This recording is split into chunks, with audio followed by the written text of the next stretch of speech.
Hi అండి, అందరికీ నమస్తే. వెల్కమ్ టు చెన్నై అత్త కుకింగ్. చెన్నై అత్త కుకింగ్లో ఇవాళ రొయ్యలు బీరకాయ కర్రీ ఎలా చేయాలో చూపిస్తున్నానండి. ఇది రైస్లోకి చాలా బాగుంటుంది. ఇప్పుడు రెసిపీలోకి వెళ్ళిపోదాం. స్టవ్ వెలిగించి ఓ బాండి పెట్టుకొని దాంట్లో 1 కేజీ వరకు రొయ్యలు వేసుకున్నాను. కొంచెం నీరు ఉండగానే వేసుకున్నాను. మరీ డ్రైగా వేసుకున్నానంటే ఆ వేడి గిన్నెకి అతుక్కుపోతాయి. అందుకని కొంచెం వాటర్ ఉండగానే వేసుకోవాలి. దీంట్లో 1 అర స్పూన్ సాల్ట్, 1/2 స్పూన్ పసుపు వేసుకొని వీటన్నిటిని ఒకసారి బాగా కలుపుకోవాలి. ఈ పసుపు ఉప్పు ఈ రొయ్యలకు బాగా పట్టేటట్టుగా కలుపుకోవాలి. ఇవి మీడియం ఫ్లేమ్లోనే పెట్టుకొని వేయించుకోవాలి. దీంట్లో ఉండే వాటర్ అంతా బాగా దగ్గరికి ఎగిరిపోయే వరకు వేయించుకోవాలి. మధ్య మధ్యలో ఇలా కలుపుకుంటూ వేయించుకోవాలి. ఈ ఉప్పు పసుపు వేయడం వల్ల రొయ్యల్లో ఉండే వాటర్ అంతా బయటకు వచ్చి బాగా ఉడుకుతాయన్నమాట, బాగా వేగుతాయన్నమాట. దీంట్లో చూసారా ఎంత వాటర్ ఉందో? ఈ వాటర్ అంతా కూడా బాగా ఎగిరిపోవాలి. ఈలోగా బీరకాయలు కట్ చేసి పెట్టుకుందాం. ఇలా నేను 1/2 కిలో బీరకాయలు, 2 పెద్ద ఉల్లిపాయలు తీసుకున్నాను. వీటన్నిటికీ తోలు తీసేసుకొని కట్ చేసి పెట్టుకోవాలి.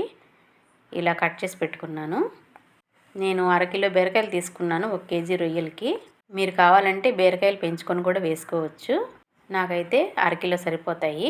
1 కేజీ రొయ్యలకి 1 కేజీ బీరకాయలు కూడా సరిపోతాయి. గ్రేవీ బాగా వస్తుంది. ఈ రొయ్యలు కూడా ఇలా బాగా దగ్గర పడిపోయినాయి. నీరు లేకుండా బాగా డ్రై అయ్యే వరకు ఉడికించేసుకున్నాము. చూసారా, కొంచెం కూడా వాటర్ లేకుండా ఎలా డ్రై అయిపోయినాయో. ఈ కొంచెంసేపు పక్కన పెట్టుకుందాం. ఇప్పుడు స్టవ్ వెలిగించి కుక్కర్ పెట్టుకొని దాంట్లో కొంచెం ఆయిల్ వేసుకోవాలి. ఆయిల్ బాగా కాగాక 1 స్పూన్ ఆవాలు వేసుకోవాలి. ఆవాలు చిటపటలాడాక 1 స్పూన్ జీలకర్ర, 1 స్పూన్ మినపప్పు వేసి వీటిని దోరగా వేయించుకోవాలి.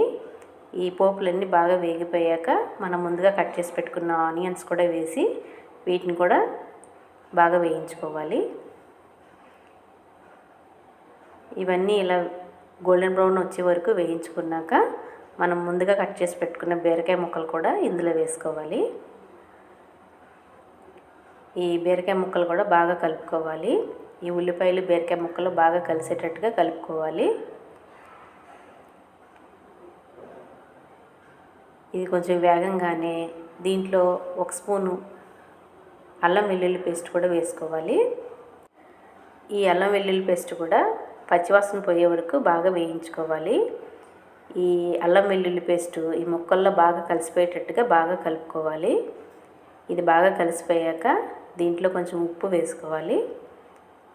1 అర స్పూన్ పసుపు, 2 స్పూన్ల కారం ఇవన్నీ వేసి బాగా కలుపుకోవాలి. ఈ ముక్కలన్నిటికీ ఉప్పు పసుపు కారం బాగా పట్టేటట్టుగా బాగా కలుపుకోవాలి. ఇది ఇలా కలుపుతూ వేయించుకోవాలి. బీరకాయల్లో ఉండే వాటర్ కూడా కొంచెం బయటకు వస్తుంది. ఇప్పుడు దీనికి కుక్కర్ మూత పెట్టేసి 2 విజిల్స్ వరకు రానివ్వాలి. ఈలోగా బీరకాయ బాగా మగ్గిపోతుంది. 2 విజిల్స్ తర్వాత మూత తెరిచి చూద్దాం. బీరకాయ అంతా బాగా మగ్గిపోయింది. దీన్ని ఒకసారి కలుపుకుందాం. నీరు ఇంకా బాగా ఉంది. ఇప్పుడు ఈ స్టేజ్లోనే మనం ఉడికించి పెట్టుకున్న రొయ్యలను కూడా ఇందులో వేసేసుకోవాలి. ఈ రొయ్యల్ని దీంట్లో బాగా కలిసేటట్టుగా కలుపుకొని లో ఫ్లేమ్లోనే పెట్టుకొని ఉడికించుకోవాలి. ఒకవేళ రొయ్యలు మెత్తగా కావాలి అనుకున్న వాళ్ళు మనం ఇందాక కుక్కర్ మూత పెట్టకముందే ఈ రొయ్యలను కూడా వేసేసి బీరకాయతో పాటు 2 విజిల్స్ రానిచ్చుకుంటే సరిపోతుంది. ఇప్పుడు దీంట్లో కొంచెం కరివేపాకు కూడా వేసుకోవాలి. నేను 2 రెమ్మలు కరివేపాకు వేసాను. దీన్ని కూడా బాగా మగ్గించుకోవాలి. ఈ కరివేపాకు లాస్ట్లో వేయడం వల్ల కొంచెం చూడటానికి కలర్ఫుల్గా ఉంటుంది.